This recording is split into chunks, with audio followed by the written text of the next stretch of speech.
নাই গৌৰৱ গগৈ তেওঁ প্ৰচাৰ চলাই আছে তেখেতৰ যিখিনি কৰ্মী আছে সেইখিনি যেনেধৰণে ৰাইজৰ সহায় পাবলৈকে পোৱা নাই কাৰণ নতুনকৈ তেখেতে যোৰহাটত এণ্ট্ৰি হৈছে তেওঁ এণ্ট্ৰি আমাৰ গ্ৰান্টি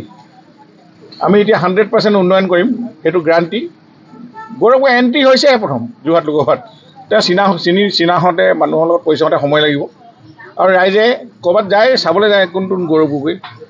তৰুণ গগৈ প্ৰাক্তন মুখ্যমন্ত্ৰী পুতেক গোটেই ৰাজনীতি দলৰ মুখ্যমন্ত্ৰী এজন পুতেক তেওঁতো প্ৰথমেই কৈছিলে যে মই কলিয়াবৰ নগাঁৱহে বিচাৰিছিলোঁ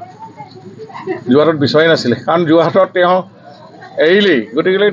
তেওঁ হৃদয় এখন আছেগৈ কলিয়াবৰত কিন্তু এতিয়া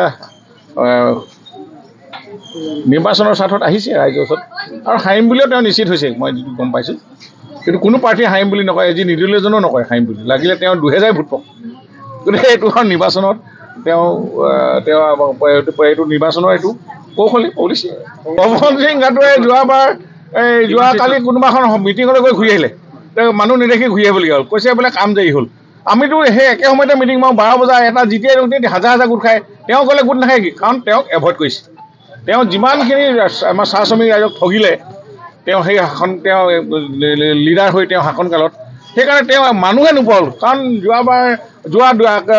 কালি তেখেতৰ নিউজত আমি দেখিছোঁ গাড়ী দি ঘূৰি আহিবলগীয়া হৈ গ'ল বোলে মানুহ নাই বোলে মানুহ নাই বুলি সোধাত সংবাদ মাধ্যমে শুনিলে মানুহবিলাক কামত যাই গৈছে বোলে এতিয়া কামত যাই যোৱা মানে তেওঁক যদি ভাল পালেহেঁতেন বা ACMSক ভাল পালেহেঁতেন বা ACMS বুলি নহয় বা তেওঁ যি কংগ্ৰেছক ভাল পালেহেঁতেন তেতিয়াহ'লেতো চাহ বাগান পাত টুকি এৰি দৌৰি আহিলেহেঁতেন লিডাৰৰ ওচৰত প্ৰতিটো জাতি জনগোষ্ঠীয়ে নিজৰ লিডাৰ পালে দৌৰি আহে কাৰণ যি লিডাৰে তেওঁক জীয়াই থাকিবলৈ সাহস দিছে বা তেওঁলোকৰ সেই কাম কৰিছে কাৰণ প্ৰমাণ হ'ল তেওঁ কাম কৰা নাই তেওঁক এভইড কৰিছে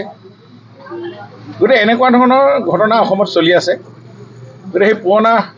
দৰৱে কাম নোহোৱা হৈছে এতিয়া নতুন দৰৱ ব্ৰেণ্ডেড দৰৱ বিচাৰে এতিয়া অসমত ৰাইজে